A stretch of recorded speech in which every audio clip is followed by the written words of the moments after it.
आपने देखा होगा कि जहाँ पर डीमार्ट का स्टोर होता है उसके आसपास कोई भी किराना स्टोर खोलने की हिम्मत नहीं करता, क्योंकि बाकी के स्टोर सब प्रोडक्ट जिस प्राइस पे बेचते थे वहीं पे डीमार्ट उसी प्रोडक्ट को 20 से 30% डिस्काउंट में बेचता है और सस्ते में सामान दे रहा है।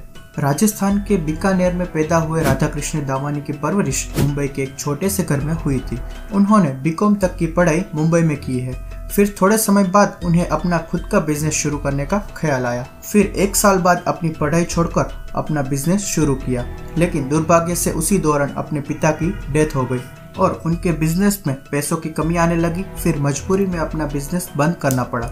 अपने पिता के स्टॉक ब्रोकिंग के बिजनेस में एक ब्रोकर के तौर पर घुसना पड़ा। फिर कुछ सालों तक मार्केट को समझने के बाद उनका नाम टॉप ब्रोकर में आने लगा। फिर कुछ साल ब्रोकर का काम करने के बाद उन्हें ये समझ आ गया कि कुछ बड़ा करने के लिए सिर्फ एक ब्रोकर नहीं पर एक इन्वेस्टर बनना पड़ेगा। तो यही सोचकर उन्होंने 32 साल की उम्र में स्टॉक मार्केट में पहली बार पैसा लगाया।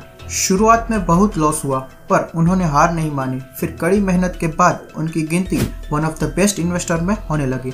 फिर मुंबई में उनकी मुलाकात राकेश झुनझुनवाला से हुई। अक्सर इनसे एडवाइस लिया करते थे और अपना गुरु मानते थे। साल 1999 में अपना बाजार नाम की फ्रेंचाइजी ले ली, लेकिन उन्हें इनका बिजनेस मॉडल बिल्कुल पसंद नहीं आया, जिसके चलते उन्होंने कुछ और करने के बारे में सोचना शुरू किया। उनको अमेरिका की सबसे बड़ी सुपरमार्केट वॉलमार्ट का कॉन्सेप्ट अच्छा लगा और वैसा ही कुछ भारत में शुरू करना चाहते थे। उन्होंने इस मॉडल के ऊपर खूब रिसर्च की और साल 2002 में उन्होंने डीमार्ट कंपनी की शुरुआत की। उन्होंने नोटिस किया कि लोगों को डिस्काउंट वाली चीजें बहुत पसंद आती है और बिग बाजार जैसी कंपनी काफी डिस्काउंट के जरिए पैसे कमाती थी। फिर राधाकृष्ण दामानी ने यह प्लान किया कि सभी सुपरमार्केट से वो ज्यादा डिस्काउंट देंगे, पर वो एक चैलेंजिंग टास्क था। डीमार्ट ने प्रोडक्ट पर ज्यादा से ज्यादा डिस्काउंट करने पर उन्होंने 2 स्ट्रेटेजी बनाई। पहली स्ट्रेटेजी थी, सबसे पहले उन्होंने डीमार्ट से बेचे जाने वाले प्रोडक्ट की प्राइस को कम करने के लिए कई स्टेप्स उठाए। वो डायरेक्ट मैन्युफैक्चरर से माल उठाने लगे और काफी बल्क में ऑर्डर करने की वजह से उनको बाकी रिटेलर से 1-2% सस्ते में माल मिलने लगा। जहां बाकी रिटेलर मैन्युफैक्चरर को आइटम बिक जाने के बाद पेमेंट चुकाते थे, वहीं राधाकृष्ण दामानी ने कैश पेमेंट देने की शुरुआत की, जिससे वो कंपनी उनको ज्यादा डिस्काउंट देती थी। डीमार्ट उन कंपनी के प्रोडक्ट को अपने प्रीमियम पर रखने के लिए कंपनी से स्टॉलिंग फीस चार्ज करता है।